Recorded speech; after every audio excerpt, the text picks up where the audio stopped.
کہ سنا ہے میاں صاحب وہ عمران خان صاحب نے جیلیں بھرنے کا اعلان کر دیا ہے. میاں صاحب نے پکا جا منہ بنا کے کیا یہ تو اب وہی بتائیں گے کہ جیلیں کیسے بھر دی ہیں. انہوں نے کہا پہلے کارکن اندر جائیں گے پھر ہم سوچیں گے اس کے بارے میں. اس نے نکلنا تو ہے نہیں, اس کو نکالنے کے لیے ڈنڈی ڈولا کرنا پڑے گا اور حکومت نے ڈنڈی ڈولا کرنے کا اہتمام کر لیا ہے. عمران خان کی جو مالیاتی جان سی جس طوطے میں, جس کو مبینہ طور پہ عمران خان کا بیٹا بھی کہا جاتا ہے, ہر اکاؤنٹ میں سے کیش نکلوا کے عمران خان کو یا عمران خان کے ہینڈلرز کو بنی گالا میں یا آؤٹ سائڈ بنی گالا ڈیلیور کیا کرتا تھا. اور اس کو ایک ایک اچی بچی کا پتا تھا کہ کیڑا پیسہ کتوں آیا تو کتنے گیا. مسلمانوں میں تو زکوٰۃ خیرات صدقہ ہوتا ہے اور فطرانہ ہوتا ہے, کیونکہ آپ بھی عمران احمد خان نیازی کو یہ دیتے رہے ہیں نا. ویسے دنیا کی کوئی قوم چھٹی نہیں, دہریے سے لے کے ہندو, سکھ, عیسائی, برہمن اور وہ جناب بدھ, جین, کوئی چھوڑا نہیں ہے ہمارے کپتان نے.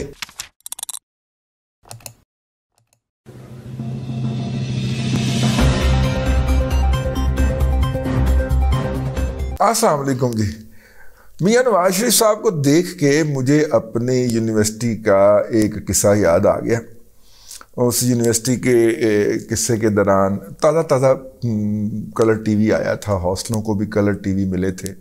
اسٹوڈنٹ یونین جو تھی وہ اپنے کارناموں کے اندر ایک کارنامہ گنوایا کرتی تھی کہ ہم نے جناب کلر ٹی وی لگوائے ہاسٹل کے اندر. یہ وہ اچیومنٹس جو اسٹوڈنٹ الیکشن کے موقع کے اوپر اسٹوڈنٹ لیڈر گنوایا کرتے تھے, اس میں یہ بھی تھی.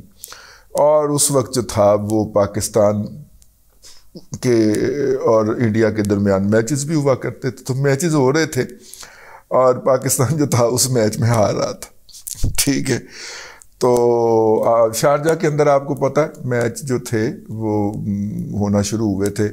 ابو بخاطر صاحب نے شروع کیے تھے, آصف اقبال صاحب یہاں سے گئے تھے شارجہ کے اندر, تو پاکستان ہار رہا تھا. لیکن شارجہ کے اندر یہ ہمیشہ روایت رہی کہ پاکستان جو تھا وہ ہارتے آخری 2 اووروں میں کبھی وسیم اکرم ہیٹ ٹرک کر لیا کرتا تھا, کبھی عاقب جاوید صاحب ہیٹ ٹرک کر لیا کرتے تھے اور ہم جیت جایا کرتے. تو پھر اتنا زیادہ ہم نے کوٹ لگائی وہاں پہ اپنا انڈین ٹیم کو کہ انڈین ٹیم نے بالآخر بائیکاٹ کر دیا کہ ہم شارجہ میں کھیل لیں گے ہی نہیں. اچھا, اس کی ایک اور بھی وجہ ہو سکتی ہے نا کہ وہاں پہ جو مٹی ہے شارجہ کی, وہ جو مٹی پچ بنائی گئی تھی وہ اپنے نندی پور کی مٹی تھی, جس مٹی سے قذافی اسٹیڈیم لاہور کی پچ بنتی ہے. ٹھیک ہے, تو اگر پچ وائز دیکھا جائے تو اپنا پاکستان کی کرکٹ ٹیم تو اپنے اس پہ کھیلا کرتی تھی نا, ہوم گراؤنڈ کے اوپر. تو خیر وہ ہوم گراؤنڈ کے اوپر جو تھا وہ میچ جاری تھا, پاکستان کی ٹیم کی حالت بری تھی. ہم اب ہاسٹل کے ٹی وی روم کے اندر, کامن روم بھی کہتے تھے, اس کے اندر ٹی وی کے سامنے بیٹھے ہوئے پورے ہاسٹل کے رہائشی جو ہیں وہ منہ لٹکائے جو ہے کبھی ایک دوسرے کی طرف دیکھ لیتے ہیں. زیادہ تو پھر اچھل کے جو شخروش تو بعد میں ہوا نا, تو کبھی ادھر دیکھ لیتے ہیں. تو ایک جناب آئے ایک لڑکا, اچھا وہ ہماری حالت کا مذاق اڑانے کے لیے نہ کہے انڈیا جیتے گا, بھارت جیتے گا اور وہ بندے ماترم کر کے تو چلا جائے. ٹھیک ہے, تو میں نے کہا یہ ایجنٹ پرووکیٹو ہے, یہ صحافت کی نہیں ابلاغیات کی ایک ٹرم ہے, یہ ایجنٹ پرووکیٹو ہے, یہ ہمیں ابھار رہا ہے. ٹھیک ہے, تو اس کی باتوں کے اوپر نہیں جانا. لیکن ظاہر ہے ان لڑکے اندر سب کو غصہ چڑھا ہو کہ یار ہم اداس بیٹھے ہیں, اوپر سے مذاق اڑا رہا ہے.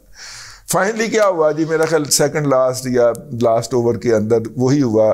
میرا خیال عاقب جاوید صاحب نے 3 وکٹیں اڑا ماری اور یوں پاکستان وہ میچ جیت گیا. اب جناب سب اچھلے اپنی کرسیوں میں سے, تو وہ ایجنٹ پرووکیٹو اندر داخل ہو گیا. اس کی بدقسمتی تھی وہاں پہ ایک سندھ سے آئے ہوئے دوست تھے, وہ بھی بیٹھے میچ دیکھ رہے تھے. انہوں نے وہ پہنی ہوئی تھی اجرک. ٹھیک ہے, تو انہوں نے فوری طور پہ اجرک اتار کے نہ تو اس کے سر کے اوپر ڈال دی, اور اس کے سر کے اوپر پھر اتنی چماٹیں پڑی, اتنی چپیڑیں پڑی. مطلب وہ ایسی نہیں تھی, مطلب لاڈ والی تھی, مطلب قابل برداشت چپیڑیں تھی. ٹھیک ہے نا, کہ اس کا دماغ ہی گھوم گیا. وہ پنجابی میں سے کہتے چول پا لی انہوں, اجرک دی چول پائی, اور چول پا کے تو اس کے بعد پھر اس کو ذرا چنگا لمبیا جس کو کہتے ہیں, تو پاکستان میچ جیت چکا تھا. یہ مجھے ایجنٹ پرووکیٹو سے اس لیے یاد آیا کہ میاں نواز شریف صاحب جو ہے نا وہ اس وقت ایجنٹ پرووکیٹو بنے ہوئے ہیں. سیڑھیاں اترتے ہیں ہیں بڑے ویسے ان کی صحت بھی جتنی اجازت دیتی ہے اسی طرح وہ سیڑھیاں اترتے ہیں، گاڑی میں بیٹھنے تک ایک فکرہ بولتے ہیں چلے جاتے ہیں، ٹھیک ہے. مجھے یاد آ گیا کہ جو میاں صاحب جو تھے، میاں صاحب کیسے ویسے وہ کیا کہنا چاہیے کہ خوش ذوقی کے اندر نا بڑے مشہور ہیں، بڑے کلاس کے لطیفے سنتے ہیں، لطیفے کو اپریشیٹ کرنا بھی بہت خوش ذوقی ہوتی ہے. اور اگر آپ کو وہ مشہور و معروف لطیفہ یاد ہو تو انہوں نے وہ جب وہ عدالتیں بھگتا کرتے تھے تو انہوں نے لطیفہ سنایا کہ وہ گھوڑوں کی دوڑ لگ رہی تھی تو ایک گھوڑا سب سے پیچھے تھا، سارے لوگ دیکھ رہے تھے، تو وہاں پہ ایک سردار جی بھی بیٹھے ہوئے تھے، تو انہوں نے کہا کہ ایک گھوڑا سب سے پیچھے تھا، تو انہوں نے کسی نے پوچھ لیا سردار جی آپ کا گھوڑا کون سے نمبر پہ دوڑ رہا ہے؟ اس نے کہا وہ جس نے سب کو آگے لگایا ہوا ہے. ٹھیک ہے، یہ میاں نواز شریف نے لطیفہ سنایا اس وقت جب کہ ابھی انہیں سزا نہیں ہوئی تھی، ابھی صرف انہیں ہٹایا گیا تھا اور ابھی سزا ہونی تھی. تو اس وقت وہ مطلب اتنی پرائم منسٹرشپ سے ہٹ گیا ہے بندہ، اور اس کے اندر بھی وہ اگر اپنا جو ہے لائٹر سائڈ جو ہے اس کو برقرار رکھے ہوئے ہے تو بہت بڑے حوصلے کا بندہ ہوا نا. اچھا، لیکن ایجنٹ پرووکیٹو کیا ہے؟ میاں صاحب سیڑھی سے اترتے ہیں اور فرماتے ہیں، ان سے پوچھتے ہیں کہ جناب وہ فلانا رو رہا ہے، تو کہتے ہیں کہ اچھا عمران خان صاحب نے فرمایا تھا کہ میں تمہیں رلاؤں گا. اب پتہ نہیں یہ انہوں نے ہمارے بارے میں پھیلایا تھا یا ان کے بارے میں فرمایا تھا کہ میں تمہیں رلاؤں گا. یہ کہہ کہ میاں صاحب ایک ادائے دل برانہ سے گاڑی میں بیٹھ کے روانہ ہو گئے. ٹھیک ہے، اور وہ جو مائک پکڑ کے آگے کھڑا ہوا تھا وہ بھی ہاتھ نکل گیا. میاں صاحب آتے ہیں ایک ادائے دل برانہ سے یہ فرماتے ہیں اور روانہ ہو جاتے ہیں، ایجنٹ پرووکیٹو. اچھا، دوسرا انہوں نے فرمایا ہے آج کہ جناب کہ سنا ہے میاں صاحب وہ عمران خان صاحب نے جیلیں بھرنے کا اعلان کر دیا ہے. تو میاں صاحب نے پکا جا منہ بنا کے، ویسے انہوں نے ہاسا بھی نظر آ جاتا، میاں صاحب نے پکا جا منہ بنا کے کیا، یہ تو اب وہی بتائیں گے کہ جیلیں کیسے بھرنی ہیں. جیلیں کیسے، یہ تو اب وہی بتا سکتے ہیں کہ جیلیں کیسے بھرنی ہیں. ٹھیک ہے، ایک ہے کہ تو وہ میاں صاحب پھر بیٹھ کے چلے گئے، ایجنٹ پرووکیٹو ہے. آؤ، ٹھیک ہے. اب دیکھیے بات یہ ہے کہ بہت عرصے کے بعد میاں نواز شریف کو کوئی جسے کہنا چاہیے کوئی جگت کرانے کا موقع ملا، لیکن آپس کی بات ہے خوش ذوق آدمی ہے، جگت کے حوالے سے، لطیفوں کے حوالے سے، شعر کے حوالے سے. شعر انہیں عطا اللہ قاسمی صاحب اچھے بتا دیا کرتے تھے اور وہ رٹ بھی لیا کرتے تھے. لیکن یہ ہے کہ کافی عرصے کے بعد ان سے ان کا یہ والا جو ہے یہ بحال ہوا ہے. درمیان میں ان کی صحت خراب تھی تو اس طرح کی چیزیں نہیں ہوتی تھیں. لیکن بہرحال ایجنٹ پرووکیٹو ہیں وہ، اب وہ بڑے آرام سے انجوائے کرتے ہوئے پی ٹی آئی کو جگتیں کرا رہے ہیں.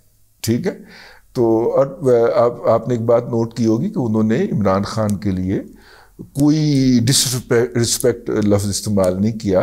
انہوں نے کہا کہ یہ تو اب عمران خان صاحب فرمائیں گے کہ جیلیں کیسے بھرنی ہیں. میرا تو ہاسا ہی نکل گیا. تو عمران خان صاحب نے میاں صاحب فرما دیا ہے. انہوں نے کہا پہلے کارکن اندر جائیں گے پھر ہم سوچیں گے اس کے بارے میں.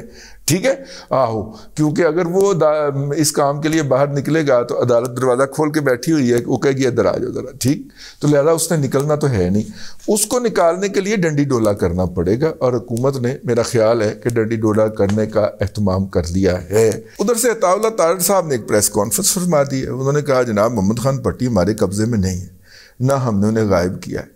تو اس سے پہلے ان کے ہاتھ سے سیف اللہ نیازی بھی نکل گیا تھا. یہ ویسے میں طارڑ صاحب یہ کوئی کمپیٹنس کی نشاندہی نہیں.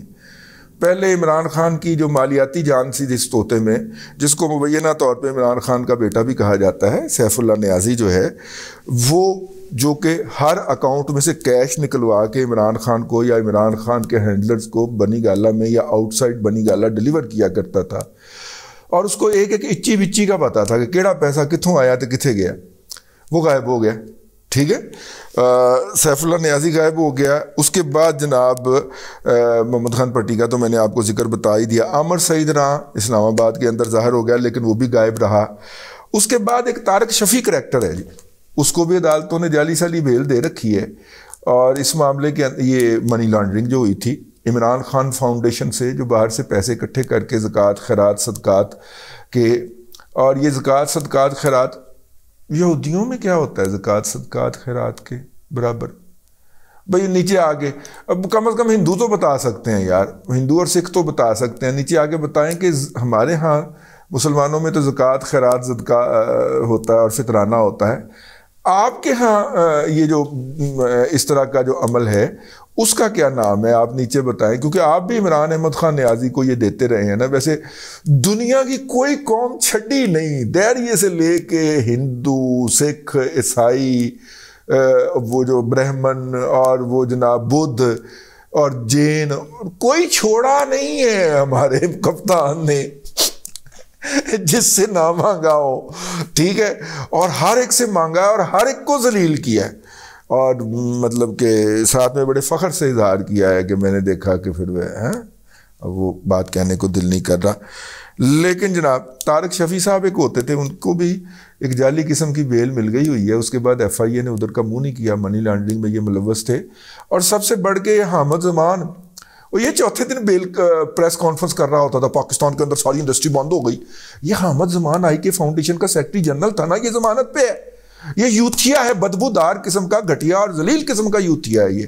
بس سوری میں یہ بات کہہ رہا ہوں یار، تم اپنے سیاسی مقاصد کے حصول کے لیے اس ملک کا بیڑا غرق کرنے میں لگے ہوئے ہو یار، کچھ خدا کا خوف کرو. خاکسار نے جب یہ اور اس طرح کا شور مچایا تو پھر اس کے بعد حامد زمان نے دوڑ لگائی. اس کے بعد حامد زمان نظر نہیں آیا، کوئی پریس کانفرنس نہیں کی، ورنہ چوتھے کے دن لے جا رہی ہے لاہور اکنامک جرنلسٹ ایسوسی ایشن جناب، وہ جناب حامد زمان کی پریس کانفرنس میں جا رہی ہے. انہیں کیا جی انی پہ آ گئی ہے، انڈسٹری بند ہو گئی ہے، ورکر سڑکوں پہ آ چکے ہیں، انی پڑ چکی ہے، بیڑا غرق ہو گیا ہے، عمران خان کے جاتے ہی پاکستان تباہ و برباد ہو گیا ہے. عمران خان فاؤنڈیشن کے تحت اب تمہارا یہ بریزے جو ہے اس کا بھی آڈٹ ہوگا، نہیں ہوگا تو میں اپلیکینٹ بن کے جاؤں گا کہ اس کا، یہ عمران احمد خان نیازی کی منی لانڈرنگ کرتا رہا ہے، اس کا آڈٹ کیا جائے کہ اس نے کہاں سے کمایا ہے. پھر جو آپ نے اپنے بہن بھائیوں کے ایسٹ پہ قبضہ کر کے ان کو ٹانگ کرا کے یہاں سے نکالا ہے، پھر جو شیخوپورہ روڈ کے اوپر زمینیں ہیں سر، پھر ان سب کا حامد زمان صاحب اب تیاری پکڑ لیں اب، ٹھیک ہے. یہ کبھی تو جان چھوٹے گی نا عطا اللہ طاہر صاحب جیسے لوگوں سے، ٹھیک ہے نا، کوئی کم کا بندہ بھی تو آئے گا نا بھئی یار، کوئی اور نہیں تو ایف آئی اے میں ہمارا کوئی جاننے والا آ جائے گا. خاکسار خود جائیں گے اس کے خلاف اپلیکیشن لے کے کہ یار یہ منی لانڈرنگ کے اندر یہ بندہ انوالو رہا ہے، اس کے ایسٹ جو ہے نا وہ کیے جائے. آپ سے ایسٹ جسٹیفائی نہیں ہونے کیونکہ آپ نے اپنی بہن بھائیوں کے ایسٹ کے اوپر ناجائز قبضہ کیا ہے، ٹھیک ہے. اور میں نہ گیا یا میں نہ زندہ رہا یا آپ لوگوں نے مجھے مار دیا تو اور بہت سارے لوگ ہیں جو آ کے آپ کے کسی بہن بھائی کو بھی اچکل دے سکتے ہیں کہ بھائی یہ ان کے مخالف گورنمنٹ آ گئی ہے، چلیں کیئر ٹیکر ہی صحیح کوئی اپلیکیشن ڈال دیں، ہو سکتا ہے آپ کی شنوائی ہو جائے. تو اپنا کردار ان لوگوں کا یہ ہوتا ہے، ٹھیک ہے، اپنا کردار یہ ہوتا ہے. اور دوسروں کے کردار کے اوپر کیسے یہ کیچڑ اچھالتے پھرتے ہیں، ان کے بارے میں گالیاں بکتے پھرتے ہیں، ہوئی ہوئی ہوئی ہوئی ہوئی ہوئی ہوئی. بہرحال ایویں حامد زمان صاحب رگڑے گئے نہیں کیونکہ میں جان دے نہیں، میں انہوں نے جاننا وا. لیکن جو بہت سارے لوگ مجھے جانتے ہیں جن کی میں مثال یہاں پہ پی ٹی آئی کے لوگوں کی دے سکتا تھا، میں نے بھی ہلکی سی منافقت کی ہے، ان کا نام نہیں لیا اگرچہ میں لے سکتا تھا.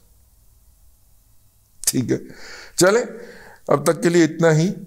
ایجنٹ پرووکیٹو تو میں پچھلی دفعہ بتا چکا ہوا ہوں، لیکن بہرحال اب تک کے لیے اتنا ہی. اگلے ولاگ کے اندر پھر حاضری ہوگی. اللہ تبارک و تعالیٰ آپ کو آسانیاں عطا کرے اور آسانیاں خلق خدا میں تقسیم کرنے کی توفیق عطا کرے.